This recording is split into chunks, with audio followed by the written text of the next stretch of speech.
그래도 나는 중산층이지. 많은 사람들이 이렇게 생각합니다. 월급이 400만 원쯤 되고 아파트 하나 있고 차 한 대 굴리면 당연히 중산층이라고 믿죠. 그런데 말입니다. 그렇게 생각했던 분들 은퇴하고 나서 현실을 맞닥뜨리면 이렇게 말합니다. 내가 중산층이었는지도 모르겠다. 그땐 몰랐지. 진짜 중요한 게 뭔지. 사실 중산층의 기준은 단순히 소득이나 집 한 채로 나뉘지 않습니다. 특히 은퇴 이후의 삶에서는 더더욱 그렇죠. 돈을 벌 수 없는 시기, 지출은 그대로인데 수입이 끊기는 그때가 진짜 중산층의 실체가 드러나는 순간입니다. 그리고 그때서야 대부분의 사람들이 이렇게 후회합니다. 아, 내가 중산층이라는 착각에 너무 안일했구나. 본문 당신이 착각한 중산층의 정체.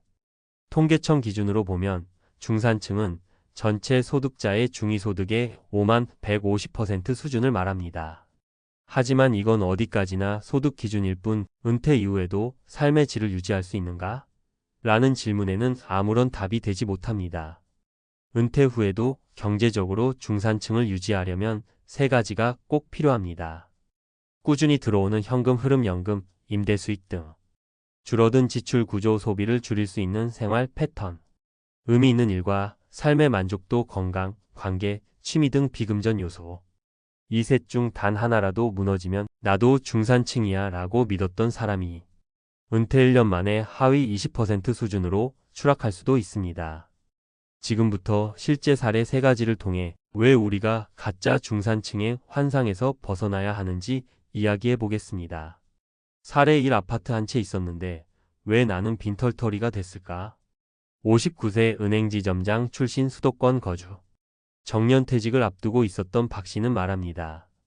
30년간 은행에서 일했고 수도권에 아파트도 있고 애들도 다 키웠어요. 그러니까 나는 당연히 중산층이라고 생각했죠. 퇴직하고 나면 연금 나오고 노후는 그럭저럭 괜찮겠거니 했어요. 그런데 막상 퇴직하고 보니 현실은 달랐습니다. 연금은 65세부터 나오고 퇴직금은 중간에 아이 결혼 자금으로 썼고 지출은 줄지 않고 의료비는 오히려 늘었습니다. 2달 만에 통장에 돈이 바닥 나더라고요. 결국 집을 담보로 대출받고 자식에게 손 벌리게 됐어요. 내가 이럴 줄은 몰랐죠. 그렇게 열심히 살았는데 내가 중산층이 아니었나 봐요. 자산이 있다고 해서 은퇴 후 중산층을 유지할 수 있는 게 아닙니다. 현금 흐름, 이게 없으면 현실은 무너집니다. 사례 이 공무원 연금이면 충분한 줄 알았어요. 62세 퇴직 공무원 충청지역. 김 선생님은 35년간 교직에 있었습니다. 연금도 꽤 나오고 부채도 없고 집도 자가입니다. 그런데 요즘 친구들과 모이면 이런 얘기를 자주 합니다. 요즘엔 병원비만 한 달에 30만 원 넘게 나가요. 연금만 믿었는데 생활비에 병원비, 손주 용돈까지 주고 나면 딱히 남는 게 없어요. 연금 수령자라 해도 물가 상승, 의료비, 가족 지원비 등이 예상보다 훨씬 크기 때문에 삶의 여유가 점점 줄어듭니다. 중산층이라기보단 그저 겨우 버티는 노년 같아요. 진짜 넉넉한 사람들은 연금 외에도 뭔가 수입원이 또 있더라고요. 그게 참 부럽죠. 이처럼 연금이 있다고 해서 끝이 아닙니다. 지속 가능한 수입원과 소비 조절 능력이 있어야 중산층다운 삶이 유지되는 겁니다. 사례 3 직장 다닐 땐 몰랐어요. 퇴직하니까 나만 낙오자가 된 느낌. 55세 중소기업 부장 경기도 외곽. 이 씨는 성실한 회사원이었습니다. 20년 넘게 한 직장에서 근속했고 성실히 퇴직 준비도 했다고 생각했습니다. 퇴직 후엔 부업으로 카페를 운영하려고 대출까지 받았습니다. 하지만 현실은 냉혹했습니다. 카페 손님도 없고 월세만 빠져나가요. 퇴직금도 바닥났고 이젠 새벽에 배달 알바까지 하면서 버티고 있어요. 이 씨는 말합니다. 직장 다닐 땐 중산층이라 생각했어요. 매달 월급 나오고 신용카드 긁고 해외여행도 다니고. 그런데 그건 회사가 만들어준 착각이었더라고요. 내 스스로 돈을 못 벌게 되니 한순간에 무너졌어요. 퇴직 후의 삶은 직장에서 쌓은 타이틀과는 아무 상관이 없습니다. 자신이 스스로 돈을 벌 수 있는 구조를 만들지 않으면 그 어떤 직업도 연봉도 중산층을 지켜주지 못합니다. 결론 진짜 중산층은 은퇴 후에 판가름 납니다. 퇴직 전까지는 착각하기 쉽습니다. 나는 집도 있고 월급도 있고 애들도 키웠으니 중산층이다. 하지만 진짜 중산층인지 아닌지는 퇴직 후 1년 안에 드러납니다. 연금이 부족한데도 소비는 줄지 않는다. 병원비와 생활비에 허덕인다. 자녀에게 기대거나 대출로 버티고 있다. 스스로 돈을 벌 수 있는 구조가 없다. 그렇다면 이미 중산층이 아닐 수도 있습니다. 이제부터라도 진짜 중산층의 기준을 다시 생각해야 합니다. 그리고 꼭 준비해야 할 세 가지는 이것입니다. 퇴직 후에도 지속 가능한 수입원 만들기. 소비 습관의 대대적인 구조 조정. 돈이 아니라 시간과 관계에서 행복을 찾는 능력. 지금이 그 현실을 직면할 마지막 기회입니다. 더 늦기 전에 나는 중산층이니까 괜찮아라는 착각에서 벗어나야 합니다. 전문가 칼럼. 중산층이라고요? 당신도 속고 있습니다. 대한민국의 불편한 진실. 은퇴 후에 드러나는 진짜 중산층의 민낯. 많은 이들이 스스로를 중산층이라고 생각합니다. 월소득이 평균 이상이고 수도권의 아파트 한 채를 보유하고 있으며 자녀를 대학까지 보냈다면 더욱 그렇습니다. 하지만 이 같은 기준은 어디까지나 현역 시절에 해당하는 것이며 은퇴 후에도 유지되는 중산층과는 전혀 다를 수 있습니다.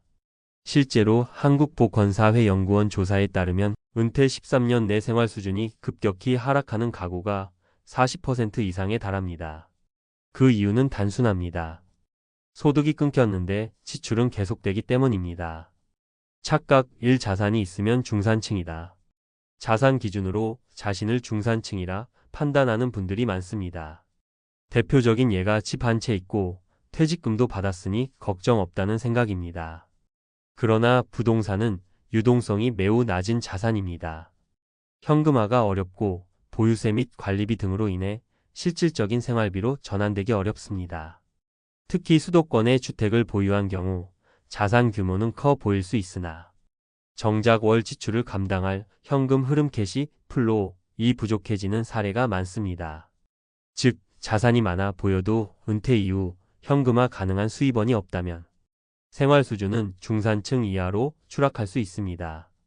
착각 2. 공무원 연금이면 평생 중산층.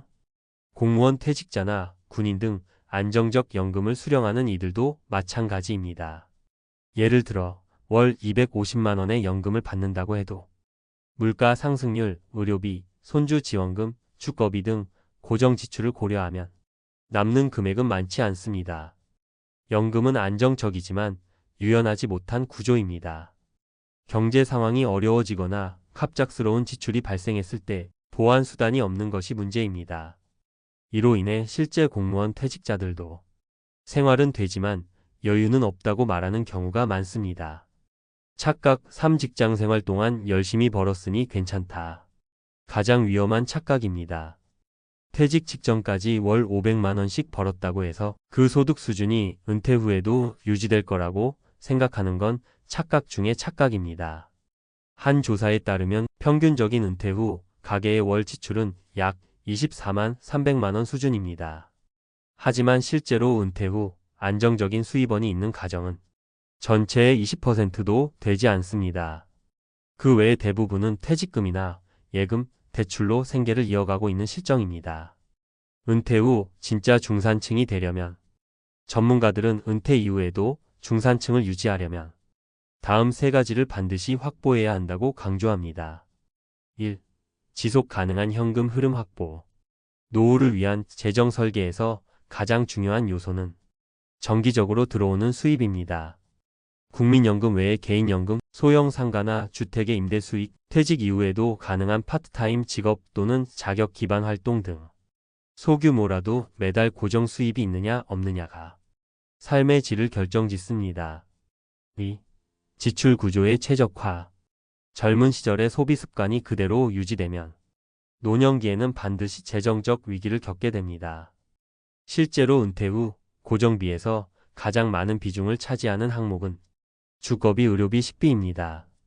특히 외식 빈도, 불필요한 쇼핑, 고정 구독 서비스, 무심코 사용하는 유료 어플이나 커피값 등은 은퇴 후에 반드시 구조 조정이 필요한 항목입니다.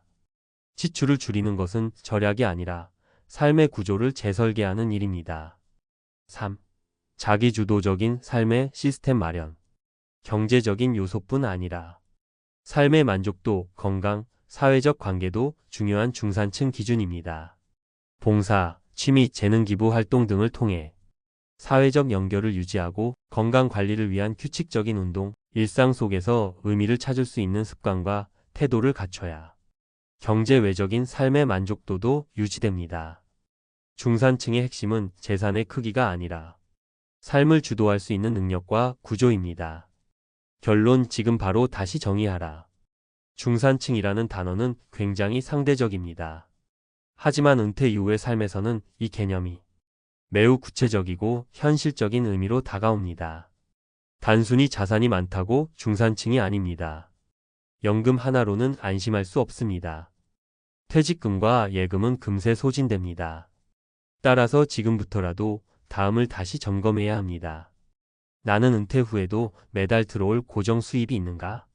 불필요한 소비를 줄일 수 있는 시스템이 마련되어 있는가?